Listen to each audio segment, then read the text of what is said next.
In this episode, I wonder if guns with no checkering are uncomfortable. Laying out the master lines, cutting, more cutting, cutting, more cutting. Oh my God, will this ever end? All the lines have to be at the same depth. How do you do a border and when is it necessary? Red stain looks a lot better. One of the first things you have to do before you work on one of these things is just make sure that it works in the first place. In this particular case, a Browning A5, except it wasn't a Browning yet. It was a FN. So this is a year one 4-digit serial number gun with a factory Market Hunters magazine tube on it. And as you can plainly see, it does not have the American Upland magazine tube in it, and it just continues to swallow round after round. But that's okay, because we have to see if it works. It's been raining here a little bit, so this was our only weather hole. Okay, I appear to have hit the limit of what you can put in this thing, so I don't know.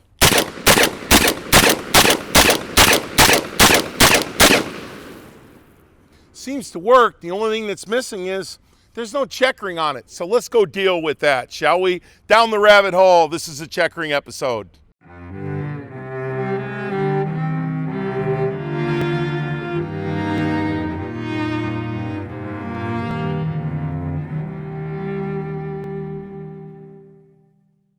So as we saw, the gun works. So now we've got to checker this forend. And if you look up in here, you'll see some tape that's been wrapped around this. There's a piece of tape there. There's a piece of tape up in there so that this is firmly on this mop handle here and stays on. Now the lighting on this is going to be very structured because I'm trying to keep some contrast on this workpiece. You have to have contrast because your eyeball can't tell in and out, but it can definitely tell across. You can tell the difference between a 4, a 6, and a number 8 screw from 5 feet away, but you can't tell me how many inches it is away from your face. So in our particular case, we've got an overhead light turned on. That's this guy right here. And that's just so that you can see some of it. But all of the other light in the shop is coming from this lamp right here. We don't have the overheads on. And when I typically checker, I have just this contrast. And how the human eye works matters. You see this umbra here? There's actually a line that comes across, and that umbra is where we're going to be checkering. We're going to be in kind of that zone, except I'm going to have the light bulb back here, and the umbra is going to be in the reverse as we talk about this. All right, so what do we have? The forend that came on this A5 was this huge block of wood. It had a running deer inletted into it. It looked horrible, so the owner asked me to cut this thing down, and then once we cut it down, I mounted it on a milling machine and just plunged in, came down, and came out, unlike most A5s where this is an open-ended finger groove out the front. So once we made that, we got this all sanded down, got it finished in this red finish, which looks great, but it's missing a checkering pattern. So there's a couple of key things I want to talk about on checkering patterns that you got to know. There are only one set of lines from which everything radiates. We could cut a pattern here, we could cut a pattern there, but we'd have to have a slice of wood down the center of it. I'm going to do a pattern that rolls all the way over. Okay, so we're going to start here and we're going to come over to here. It's going to be a lot of diamonds, but it's going to look good and it looks appropriate. The second thing that I want you guys to know, this is not a symmetrical piece of wood. So there's a misconception in a lot of people that if we found the center point of this stock, that white dot, that the distance from that white dot to here is equal to the distance to here. Now, it's not for a couple of reasons. This was not cut on a machine tool, but even if it was, this was cut on a milling machine, but the lineup was done by hand by me. The difference is that wood is a living thing. And even if you had a CNC machine cut this curvature, the moment the tool leaves, the wood changes size. It moves. So we have to account for the fact that, one, we do not have bilateral symmetry, and two, even if we attempt to obtain it, we're not going to get it. So how do you find the center line of one of these? I'll show you that here in just a second. There's an expression in mathematics that states in order to subdivide a line into the most mathematically pleasing state, there is a relationship that says the short line to the long line is equal to this line to the whole thing. So if this was 3, 5, this whole thing adds up to 8. Okay? So 3 is to 5 as 5 is to 8. 5 is to 8 as 8 is to 13. 8 is to 13 as 13 is to 22.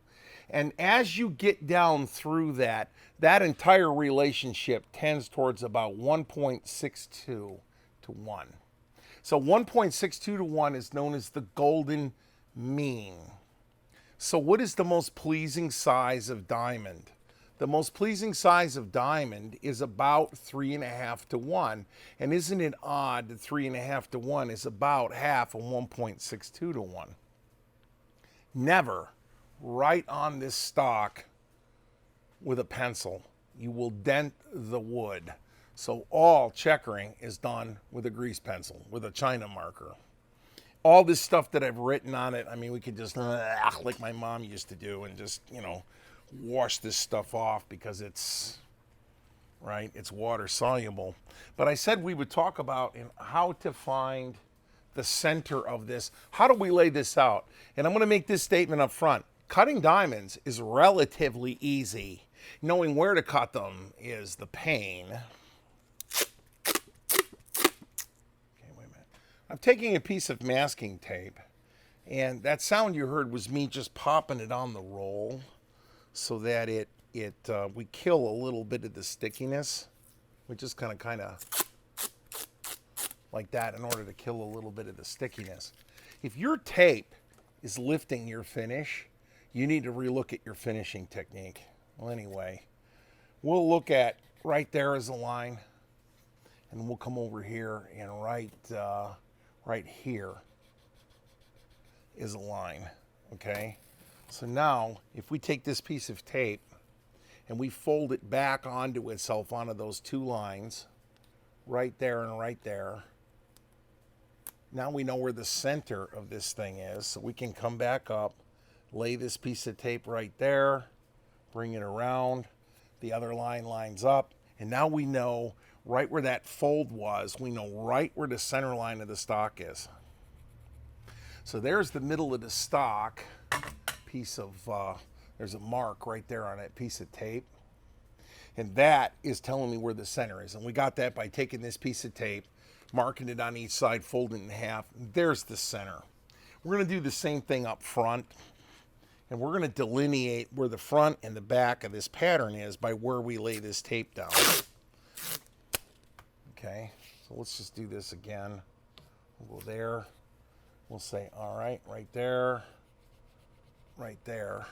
Okay, so all I've done is just, everybody's fingers has a little bit of scrote on them, so it leaves a dark line. We peel this off. We find the center line of the two peels right there. We run that back around again, and bang, we know where the middle is, right there. So I've moved the cradle a little bit just to make it easier on my hands, and I'm going to draw these pencil lines on this tape in Sharpie in order to make them stand out a little bit more so you can see what we're doing next. There's the other line up there. All right, now this oil finish is shiny, so lighting this is a pain, because to correctly light this, we should have this shop lit up like a Roman candle, and we usually do, except I can't see what I'm doing. All right, so there is a set of lines in this setup that are going to be what are called our master lines. And our master lines are going to be set in such a way that everything else is going to radiate from them. And we need to go down the long axis of this. So you can see this mark up here, and then here's the center of the diamond. We're going to roll that right over the top of that. And then I'm just going to lightly nick these in with some grease pencil. All right, I'm going to nick them in right there. And you can see them right there. There's one of them right there, and there's the other one right there. And they're going to take on the angle that I need. We're going to leave the tape in place to just remind us where the heck the ends are. Now, one of the beauties of tape, you know, there's like, well, why don't you do what you're about to do with pinstriping tape? Well, the reason I don't do that is pinstriping tape is flexible in 2 dimensions, and I don't want that. I only want a tape that's flexible in 1 dimension. So I'm going to touch off. We'll go this way because we can see that mark. I'm going to touch off right here on the center line, and I'm going to grab where that line is. And then without stressing this tape very hard, I'm going to go ahead and just allow it to follow the contour of the forend. So now that tape, whoop, my light's having a crap fit there. Maybe I should call an electrician and deal with that. No, that's how an electrician would deal with it. Okay, we're starting at this and we're running a straight line. And now we've got to determine where the end of this is going to be. And there's going to be a straight line here. This is where the master lines get you. I'm going to cut this line in freehand with a tool. But if I were to then say, well, I want the other half of my diamond to be over here, and then I cut this line, there is no way this line can be parallel to this line. So that's the first thing, is you can only cut one master line. So now I'm going to arbitrarily say that checkering pattern is only going to come up to about here. Does it really matter how big it actually is? No. We're just going to get close. We could use a narrower piece of tape to delineate that. We'll do it because it'll show up. Use tape, because what tape's going to do is save you from your checkering. You get in the zone and you just blindly crawl up on a barrier and you go right across it. So in this case, we're just going to set this piece of tape up here. Now later on, remember now, where these grooves are is purely where I chose to put them when I cut them. See where that finger groove is. So the bottom of this finger groove may or may not be the same distance from the top of this as it is on the other side. So we now have a master line delineated that starts from the center point and goes over to here and is 1/2 of a 3.5 to 1. 75 degree checkering tool means that this edge is 75 degrees, and then I've got a 60 in there and I've got a 90. So how deep of a groove we cut is all dependent on what tool we use. I like laying out with a 75 because it's not cutting the tops off the diamonds as much, and it's giving me a nice deep line. So I'm now going to put my optics on the right way up. I had no idea I was wearing them upside down. I'm a moron. All right. So this piece of tape is 6, 7, 8 thousandths of an inch thick. So this piece of tape is actually a pretty good fence for me to lay a tool up against. I'll lay it right there so you can see it. This piece of tape is actually a pretty decent fence. And I use really long shoes on my checkering tools, so they cut nice, beautiful, straight lines, okay? The longest line you will ever cut as a gunsmith, right there, is that first line. And the reason why that's the longest line you'll ever cut is because, just like in golf, the longest walk is from the practice tee to the first tee. And what did I just do by cutting that line? I took a perfectly good uncheckered forend and I totally hosed it up by cutting one line. So now we've gone from a perfectly normal gun to something now that's screwed up, and it's not going to be right again until we cut the last line. Checkering tools are measured in angles. That's a 60, that's a 75, and that's a 90. Don't quote me on this. But the narrower this is, the taller the diamond has to be.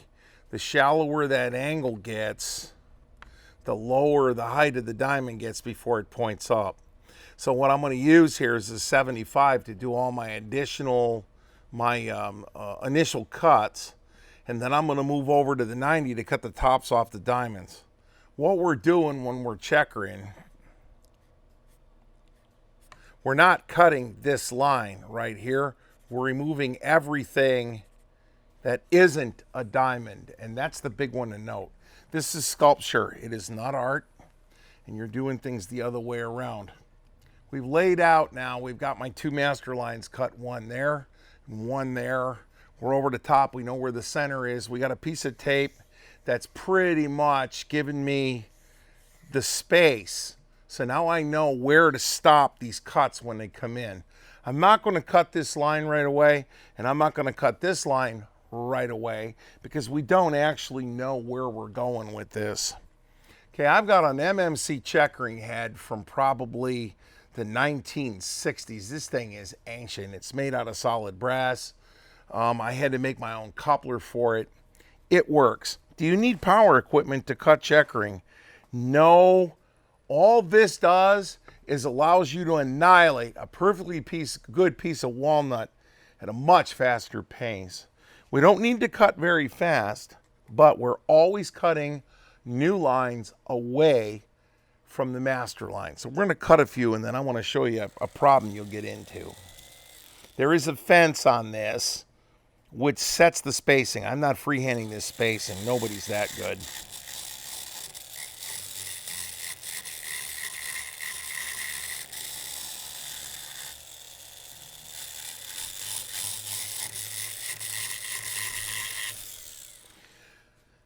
I didn't come past center down here because I'm not entirely positive what am I going to do. Am I going to hit this and bounce straight back up? Probably. So we don't know whether or not we're going to cut another tooth that's going to stick out. If we're going to come in here, we're going to go back. Don't really know what we're going to do yet. So again, one more piece of tape, and just humor me. The colors don't matter. But just to remind myself to not put diamonds where I don't want them, I'm just going to throw this out here just to keep me from running over. So right now, I'm just going to do a diamond. Now, we put an additional tooth on this thing. Let's say I want to come back that way and wind up there, and then we want to do it here. We'll do that later, but we got to get the main body of this cut in. So we'll leave the end point on these lines in a rather amorphous place. We can cut them up later.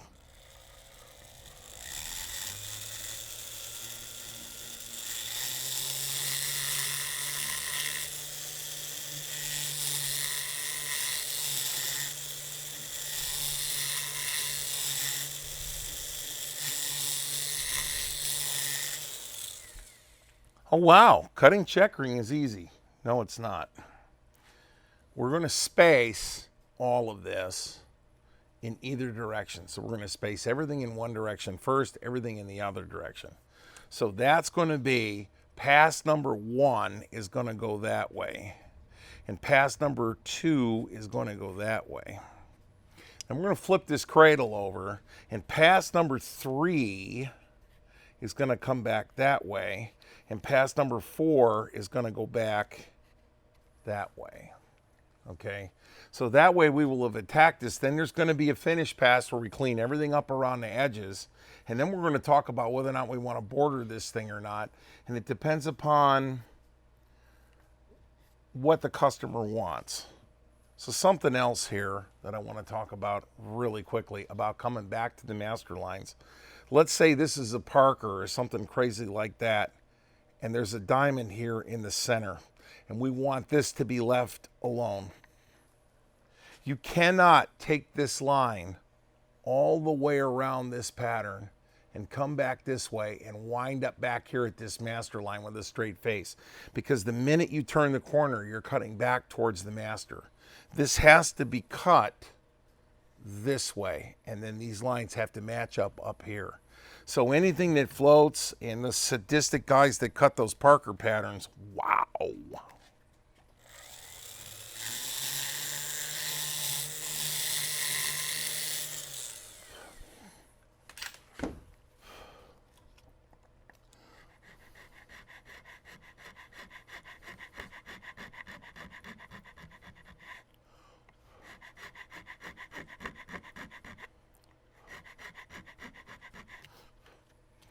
I'm starting on the outside and working my way back so that my errors go into a smaller place. If I start here and work my way that way, my errors will compound and the lines will go everywhere. And I have a very quick demonstration to show what I'm talking about. When you're working a checkering problem, it's the same thing as stocking a gun. You work in plan and profile. These lines are only straight in one dimension that I'm looking at the gun. They're not straight in other dimensions. Here's what I'm talking about. You got it on me there? This rod appears to be straight unless you look at it from the wrong angle, you see. So if a line appears straight in one dimension going around a curved surface, it is not straight in another dimension, and that will throw you for a loop. Back to the checkering, Chumpy.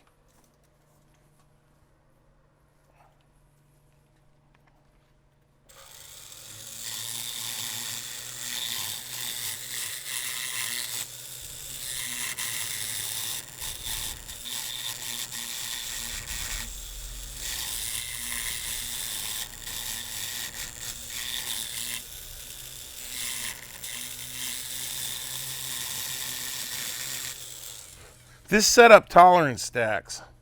So if you get little wiggles in these lines, you got to come in and take them out. And the checkering tool is steered this way, and it's not steered this way. So we're just coming back and using this other master as a place to get back to. So when I'm trying to make these lines straight here, I have to look at them from above. If I try to look at them this way as I'm rolling it around in my eyes, I'm getting that sine cosine, and the lines are only straight in one place. And you got to remember where that place is, and you got to continue to come back to it, or you'll get your butt kicked. You'll wind up with lines, they tend to fall off like that, and you'll get lines that are going almost vertical. Then you're coming back towards your masters, and you just got a real jumble of garbage.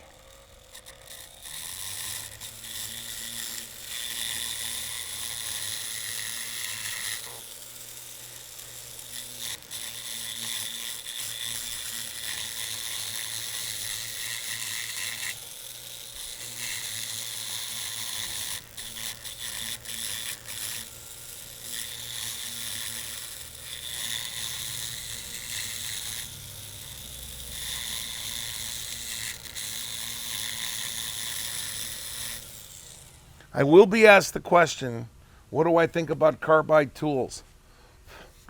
I think the world of carbide tools. Do you need a carbide tool? Not really. But I checker a lot. I get my carbide from Allman Precision. Mr. Allman knows what he's doing. I'm not compensated to say that. I'm not seeking compensation to say that. His stuff is just good. I can checker almost 100 different guns with a $100 carbide checkering tool, where I would be going through 3 or 4 regular carbon steel tools.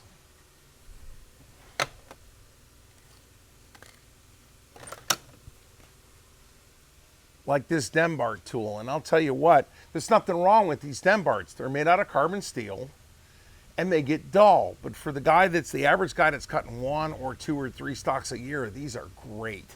Heck, even the cutter on this is carbide, and they just stay sharp forever. So let's say, for instance, we're in the middle of cutting this, and we make a mistake. Oh, dear sweet God, I made a mistake. I cut all over the top of that. your mistakes will wind up on the floor because what you're doing is creating sawdust in between these points. Now, did we knock the top off one of these diamonds? Probably. And there are guys that will go back in and they will glue sawdust to the top of these to have all of these diamonds absolutely perfectly straight. The guy that checkered this gun originally wasn't that careful, and I'm not being paid $4 or $5 grand to cut this pattern.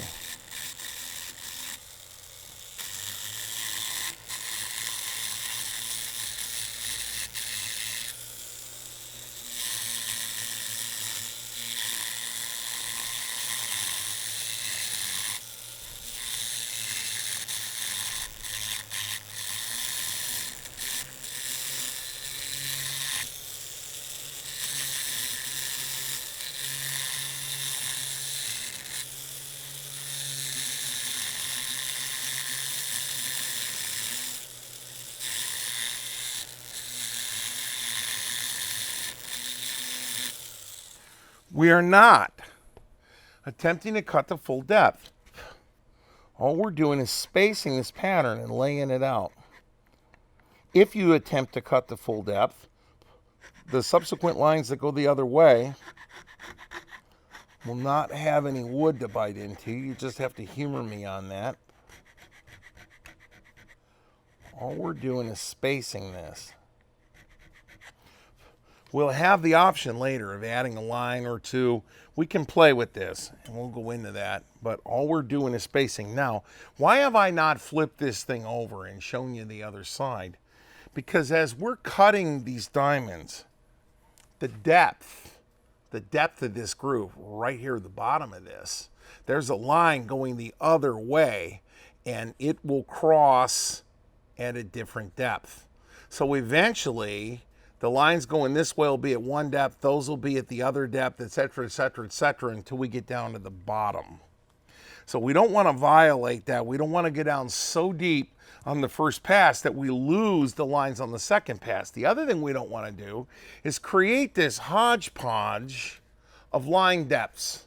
So we're cutting a one row down like that, then we cut the next one below it, we cut the next one below it, we cut the next one below it, and then on the end pass, we go in and we point them all up and we got that. If you've got this higgledy-piggledy of back and forth, it's very, very difficult to sort out what line is where, and I try to avoid that. But for the sake of brevity here, we're going to flip this cradle over and go ahead and start cutting the other way. I flipped the cradle over, because you can see all the numbers are the wrong way. A couple of things to notice. We had started here and worked our way all the way across. And there's a little bit of overrunning going on right here. But by and large, that line is parallel to that line. And one of the ways you can check that is you can run your checkering gauge up and you can set it down right here on one of the lines. And you can see that that gauge is still pretty much right on the money. So we held our parallelism all the way over, and you have to guard that jealously. Well, now we can run this line that way. We pull this piece of tape off and we can see that by and large we got there. Now, this line cannot be delineated until that master comes across.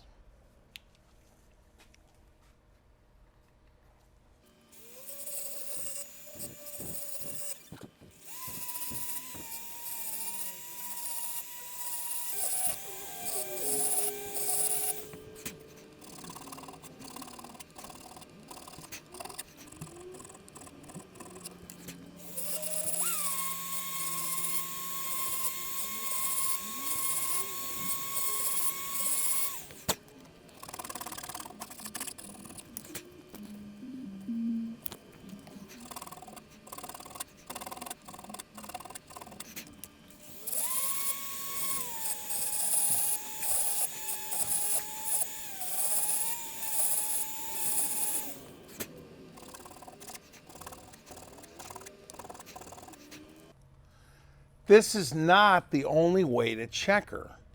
I'm checkering across my body. But I know people who cut away from themselves with this thing laying on their lap. And their work is superb. Go look up Christina Grapp on Instagram. Take a look at some of her stuff. I tried to have them down here. That trip fell apart. But Christina cuts away from herself and does a fabulous job of getting into all these corners and finishing the pattern, in her words. Go look her up. You'll see what I'm talking about. There's a lot of different ways to skin this cat.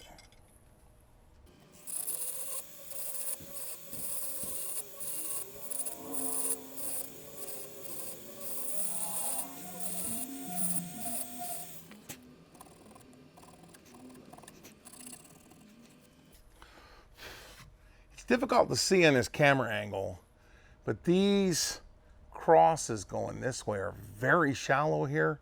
Resist the temptation to start hacking away on individual diamonds here.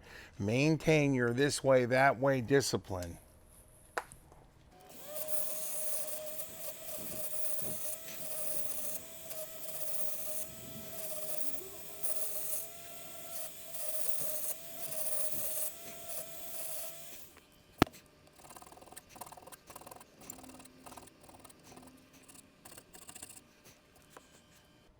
We're about the same distance here as we are here.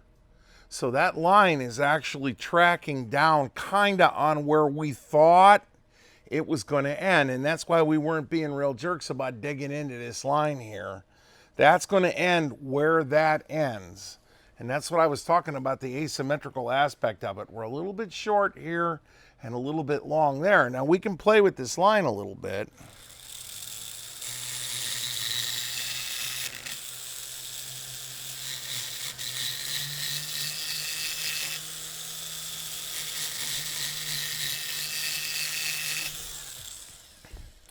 I've cut these ends deliberately short so that I can steer them a little bit. We can kind of just sort of bias it over just a bit and make 3 rows of diamonds ever so slightly larger. And what I've done now is kind of splayed them out like that, ever so slightly. I've made 5 lines fit into a space that should have taken 4.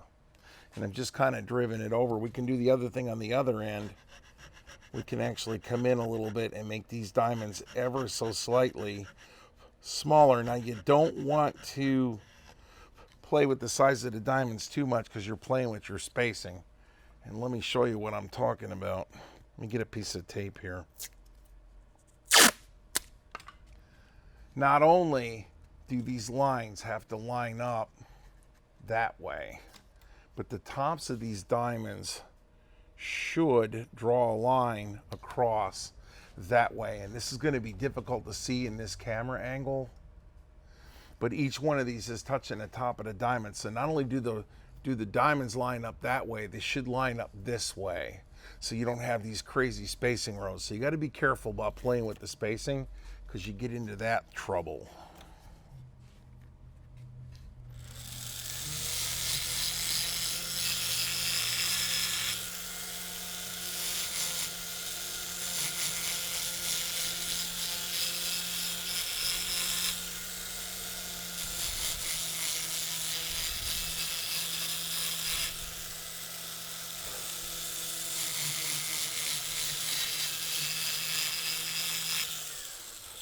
We go through all that.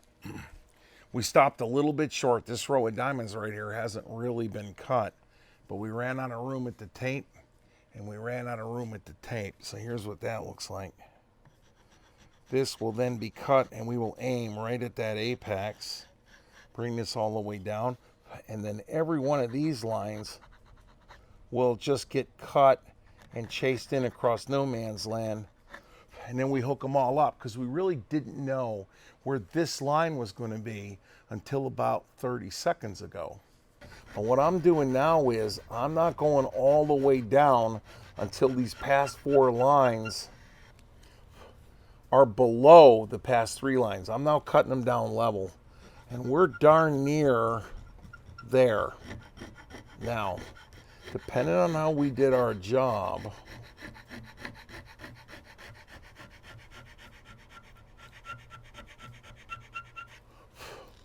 The tops of these diamonds should just be apexing each other. If they don't, you didn't go down far enough, and it leaves what's called a shiner, and it leaves behind finish. I don't know how well this is showing up here, but there are actually brown tops. Yeah, you're not gonna be able to see that. There are brown tops left over from this brown on top. And when we're all done, this pattern should be almost functionally white. So unlike pass 3, where I was coming down pretty hard, on pass 4, I'm just concentrating on staying in the valleys. Now there's 100 different ways to cut checkering. I'm just showing you the way I do it. You can learn it any way you want. There are a lot of excellent books out there written on this topic. Now I want to be right here.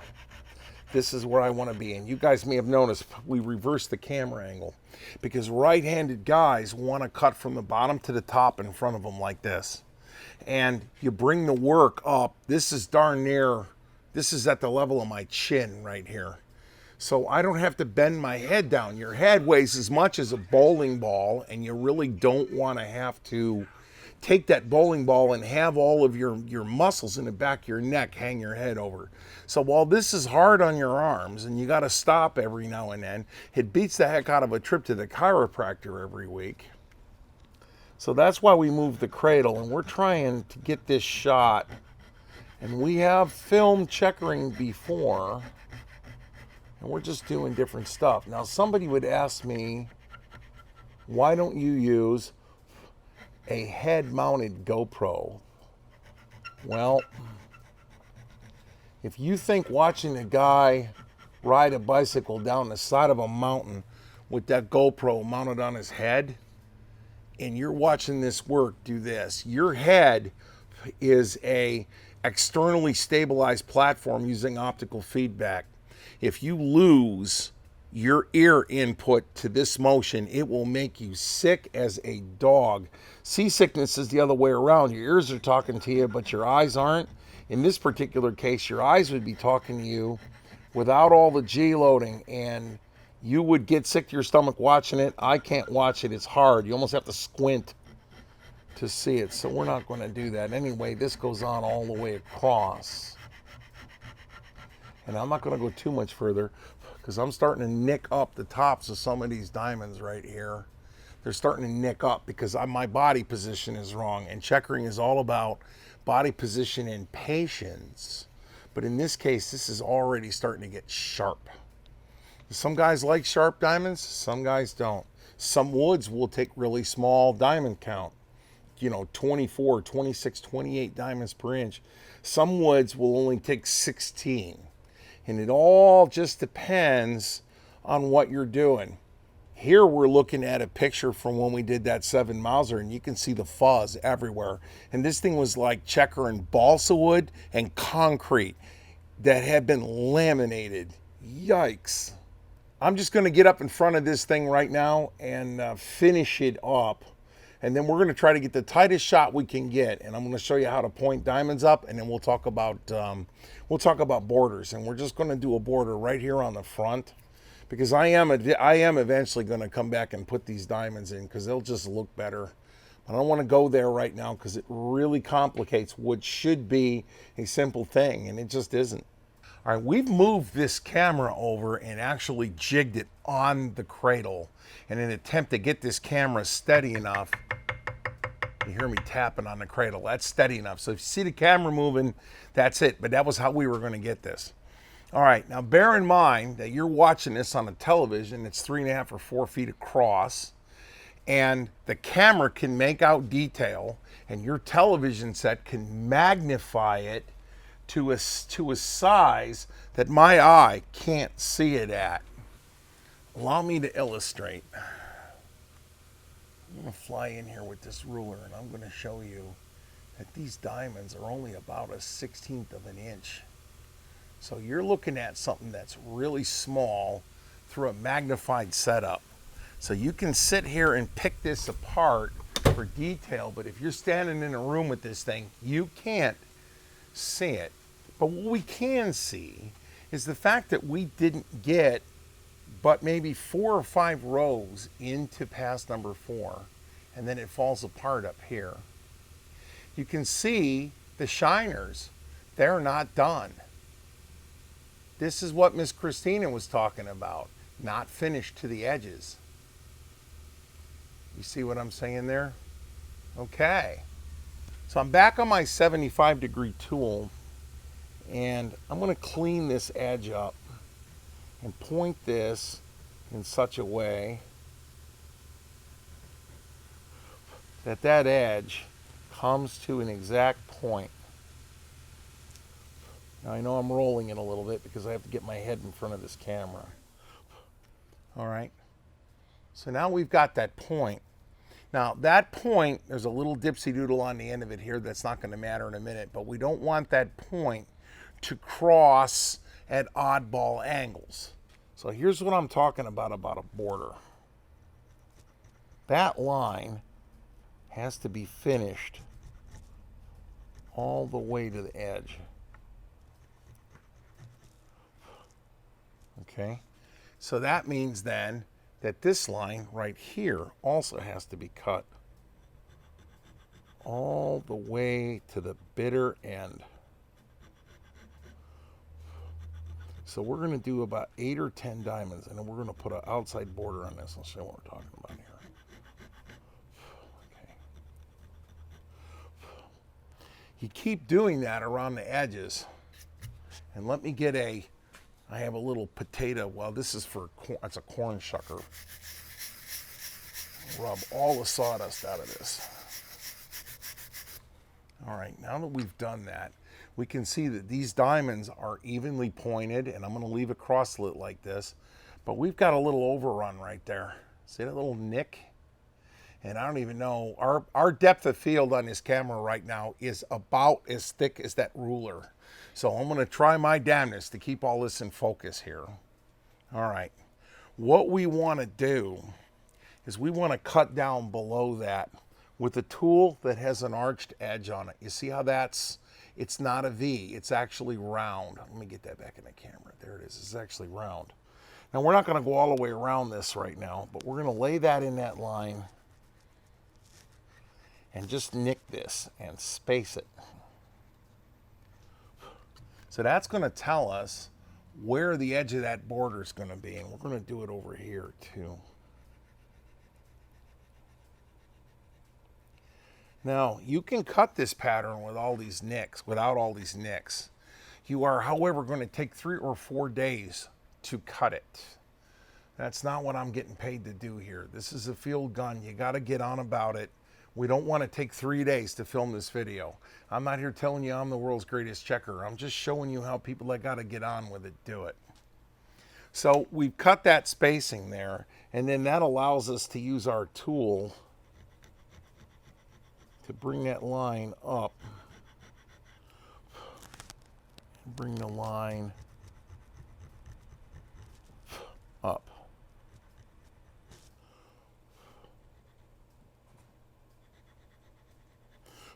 Now again, I haven't moved my light here, but I want that line to touch.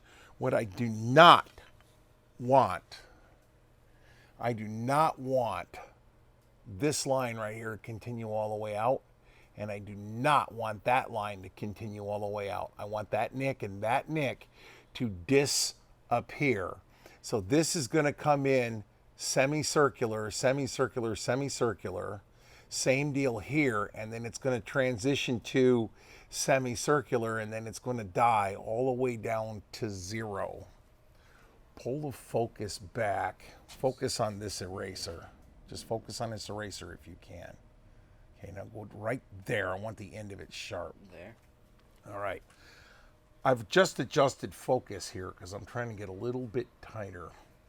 So we'll take this tool here and we're going to roll it over on its side.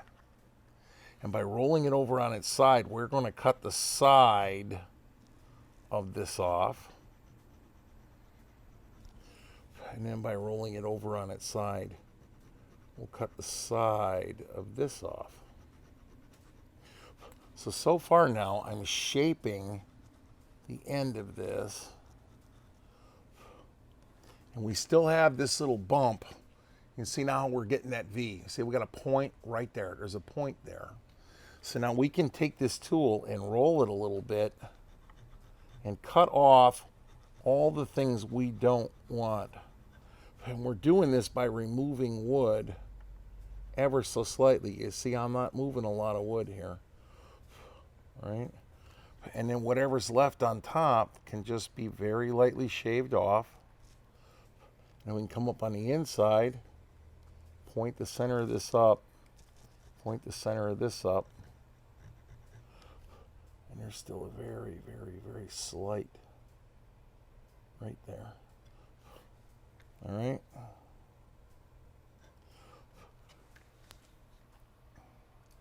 Boom.